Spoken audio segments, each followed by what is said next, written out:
felicidade não consiste naquilo que o mundo tem apresentado, na busca de prazeres, na busca de riquezas, na aquisição de um conforto, entendeu? Na aquisição de um corpo perfeito, da beleza estética, física, na aquisição de fama ou de poder, etc.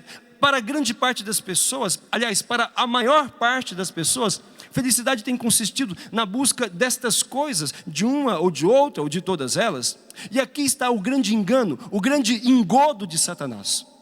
Porque a partir do momento em que as pessoas começam a buscar a felicidade nisto, fazendo disto a sua meta, perdendo a consciência do céu, perdendo a consciência da eternidade, se enganam. E desta forma são facilmente iludidas, ludibriadas por Satanás e acabam servindo a criatura ao invés do Criador. Acabam preenchendo o seu coração de muitos vícios e de tantas coisas que vão dar resultado oposto daquilo que buscavam. Buscando apenas prazeres, riquezas, fama, beleza, acabam encontrando o vazio, a frustração, acabam encontrando a depressão, a angústia e uma desorientação que tem levado tanta gente à depressão, ao suicídio, a uma vida realmente vazia. Este é o retrato da sociedade do nosso tempo. Nunca houve tanta gente deprimida. Dizem os especialistas que era a doença do século passado e é a doença desse século também. Nunca houve tanta gente deprimida, tanta gente com depressão, nunca houve tantas pessoas infelizes como agora, nunca houve tantas pessoas angustiadas, tantas pessoas que fizessem tanta loucura. O índice de suicídio nunca foi tão elevado como em nossos dias, especialmente nos países mais materializados, nos países mais ricos, onde o materialismo acabou por abranger quase que a totalidade do conjunto da sociedade. E Deus foi colocado aos escanteios, de lado. Nunca houve tanto vício, nunca o ser humano foi tão dominado por instintos bestiais, instintos baixos como em nosso tempo. Nunca nós chegamos a tal nível de desumanidade. Supondo todo o progresso tecnológico, todo o progresso científico, todo o avanço dos conhecimentos, nós deveríamos ser melhores. Nós deveríamos ser mais humanos, deveríamos ter um ambiente de mais paz, fraternidade e de solidariedade no mundo. E, entretanto, não é assim. A realidade, os fatos nos mostram que nós, sobretudo deste século passado para cá, nós nunca fomos tão violentos. Nunca o ser humano fez tanta guerra, nunca derramou tanto sangue, nunca houve tanta fome, embora nunca tenha se produzido tanto alimento, nunca houve tanto conflito, embora tenhamos diplomacias em todo o mundo. Todos os países têm diplomatas, embaixadores em todos os outros, e entretanto nós nunca tivemos tão carentes de paz como agora. Por que nós nos tornamos menos humanos? Por que nós nos tornamos menos felizes? Por que nós nos tornamos, enfim, cada vez menos satisfeitos e realizados enquanto pessoas? Porque nós nos afastamos de nossa autêntica felicidade. Irmãos, caríssimos irmãos, a vocês também que em casa acompanham, para um cristão, e na verdade para o ser humano, não pode haver diferença entre felicidade e santidade. Se nós compreendermos que felicidade é igual a santidade, nós compreenderemos também que a medida de nossa felicidade será a medida de nossa santidade. Por isso que os santos eram pessoas felizes, eram homens e mulheres felizes, passavam por provações, sofrimentos, dificuldades, quantos e quantos embates, provações, tentações, mas eram pessoas felizes, eram pessoas que tinham posse de Deus, porque viviam para Ele, porque eram conduzidos por Ele, porque eram preenchidos pelo seu Espírito. Certa vez, há mais ou menos 20 anos atrás, 15 anos atrás, um grupo de especialistas na Europa, não eram católicos, eram especialistas do conhecimento, de ciências humanas, filósofos, antropólogos, sociólogos, enfim, pessoas que estudavam a ciência do comportamento. Fizeram uma pesquisa muito interessante, fizeram uma pesquisa para descobrir o perfil de pessoas felizes. Eles queriam saber qual era o perfil de uma pessoa feliz. E eles estudaram para isso pessoas que viveram em outros tempos, através das suas bibliografias, daquilo que a história falava deles, e pessoas também da atualidade, de nossos dias. E é interessante que, ao fim da pesquisa, depois de alguns anos, a conclusão a que eles chegaram, eles diziam assim: o tipo de pessoa mais feliz, o tipo de pessoa mais realizada, são aqueles que a Igreja Católica chama de santos. Para eles foi uma descoberta, para nós não é nenhuma novidade. Então, a conclusão daqueles cientistas do comportamento foi esta: o perfil de pessoa mais feliz que existe são aqueles que a Igreja Católica chama de santos. E por quê? É interessante porque a pessoa ela se sente feliz quando ela tem aquilo que deseja, quando ela tem a posse daquilo que ela anseia, não é? Por que as pessoas hoje não são felizes? Porque elas anseiam coisas que muitas vezes são inatingíveis. Porque a televisão, os meios de comunicação, a sociedade de maneira geral, coloca como essência da felicidade um corpo assim, perfeito, uma beleza assim, desta forma, uma casa assim, um carro assim, entendeu? Conhecer ou ter diplomas desse tipo, etc. Então, para muitas pessoas, estas coisas não se tornam atingíveis, essas coisas não se tornam então metas que sejam possíveis de alcançar. E mesmo quando são alcançadas, quando são atingidas, as pessoas percebem que não é algo que preenche, e por isso mesmo, elas não são felizes, porque ou não atingem aquilo que anseiam, ou mesmo quando atingem, percebem que pelo que lutaram, aquilo pelo que gastaram as suas vidas, gastaram o seu tempo, gastaram os seus dons, gastaram então a sua juventude, a sua vida, enfim, não é algo que preencha.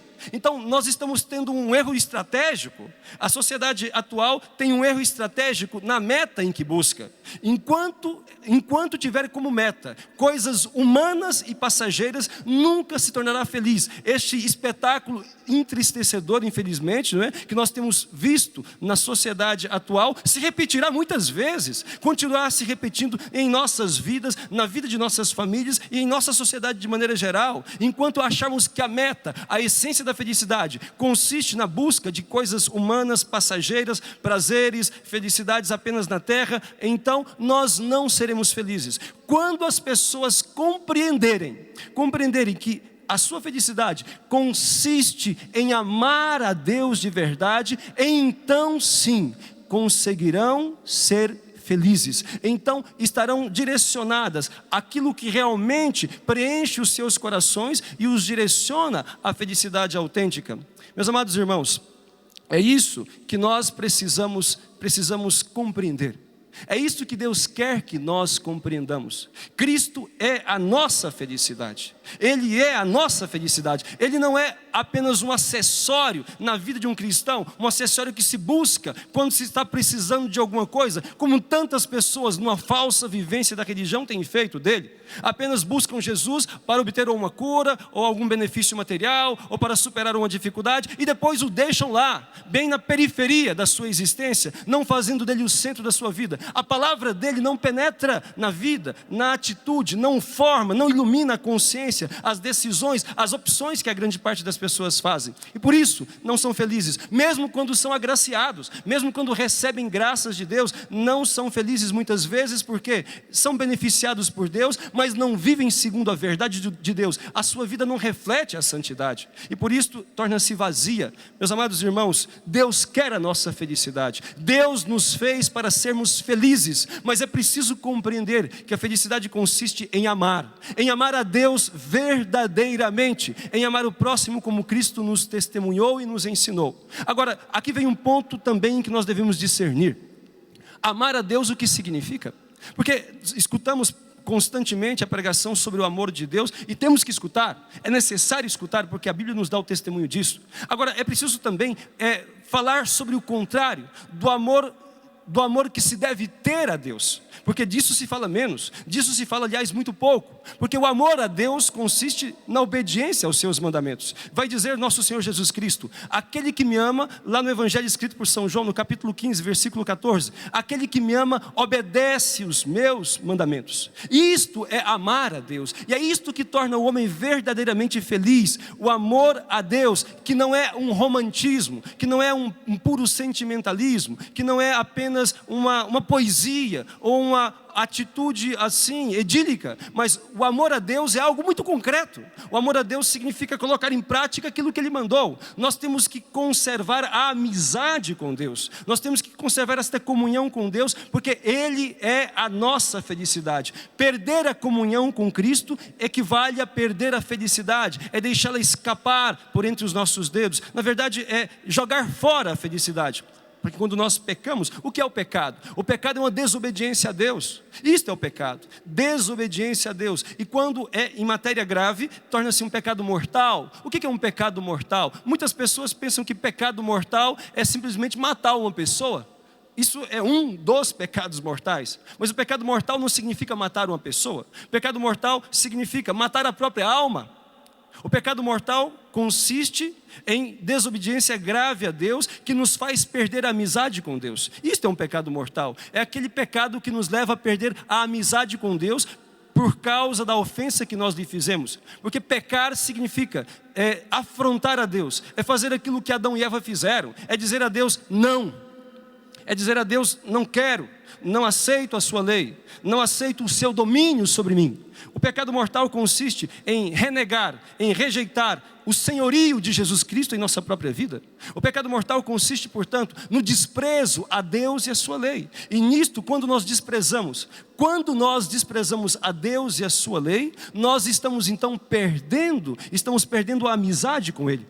Nós estamos perdendo, portanto, a felicidade mesma. Cristo é a nossa felicidade. E se nós o expulsamos de nossa alma por um ato de nossa vontade, rejeitando a sua lei, o seu mandamento, rejeitando o domínio dele sobre os nossos corações, nós caímos na infelicidade. É por isso que o pecado é o maior mal do mundo. Por isso que o pecado é a maior desgraça que pode ocorrer na vida de uma pessoa, entendeu? É isto, porque o pecado é o maior mal do mundo, porque nos faz perder o maior bem do mundo, que é Deus, nos faz perder a amizade com Jesus Cristo. Meus amados irmãos e irmãs, se nós não tivermos coragem de renunciar ao pecado, de rejeitar o pecado, nós nunca seremos felizes. Se nós não tivermos a coragem de colocar Deus como centro de nossa vida, nós nunca seremos pessoas realizadas de fato, porque é Ele, entendeu? A graça, é Ele a luz, é Ele a felicidade do coração de cada pessoa humana, entendeu? O pecado é enganação, o pecado ele é destrutivo, o pecado ele é corrosivo. Quando nós o guardamos em nosso coração, o efeito é como de um ácido sulfúrico, que vai então corroendo, que vai então destruindo aquilo que está ao seu redor. Assim é o pecado, destrói o coração do ser humano e o torna realmente infeliz, frustrado, torna-o longínquo da sua meta, que é a felicidade. Meus caríssimos irmãos, Deus quer a nossa felicidade. E é preciso compreender que a felicidade consiste na vida em comunhão com Deus. Vida em comunhão com Deus, na graça de Deus. A consagração que apresentamos, e só agora vamos aprofundar nela um pouquinho, é justamente isto. A consagração à Santíssima Virgem não tem outra finalidade do que nos ajudar a viver nesta graça e nesta unidade com Deus. Muitas pessoas, embora amem Nossa Senhora, embora tenham por ela um amor, por ela um carinho, não tenham compreensão do papel e da missão que o próprio Cristo conferiu à sua Mãe Santíssima. E por isso vivem na superficialidade da vida espiritual e não crescem na vida da graça, porque não compreendem a missão que Nossa Senhora tem no nosso processo de santificação. Meus amados irmãos, em primeiro lugar, é preciso deixar muito claro uma coisa: a devoção à Santíssima Virgem não é um dado opcional em nossa fé, não é um dado opcional em nossa religião cristã. E quando eu falo cristã, isto vale para todos, também para os protestantes. A devoção à Santíssima Virgem é uma exigência de nossa fé, porque foi estabelecida pelo próprio Cristo. Ninguém pode pretender amar a Jesus excluindo a Santíssima Virgem, porque se Deus a escolheu, quem é o ser humano para poder rejeitá-la ou excluí-la do seu horizonte espiritual? Se Deus a escolheu, quem somos nós para dizer o contrário daquilo que Deus estabeleceu?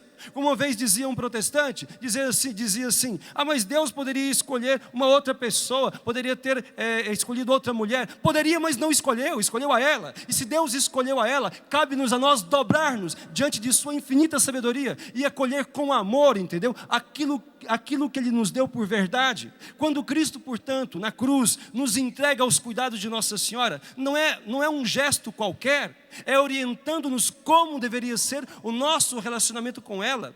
E diz a Sagrada Escritura, portanto, que Ele nos entregou aos cuidados de sua Mãe Santíssima. E a atitude do discípulo deve ser a atitude de todos os católicos, de todos os cristãos, se querem ser autênticos cristãos. O cristão deve fazer tal como fez São João, que diz a Bíblia que ele acolheu-a entre os seus bens, levou-a para a sua casa. Portanto, uma pessoa que se diz seguidor de Jesus Cristo e não leva Nossa Senhora para a casa do seu coração, não é um autêntico cristão.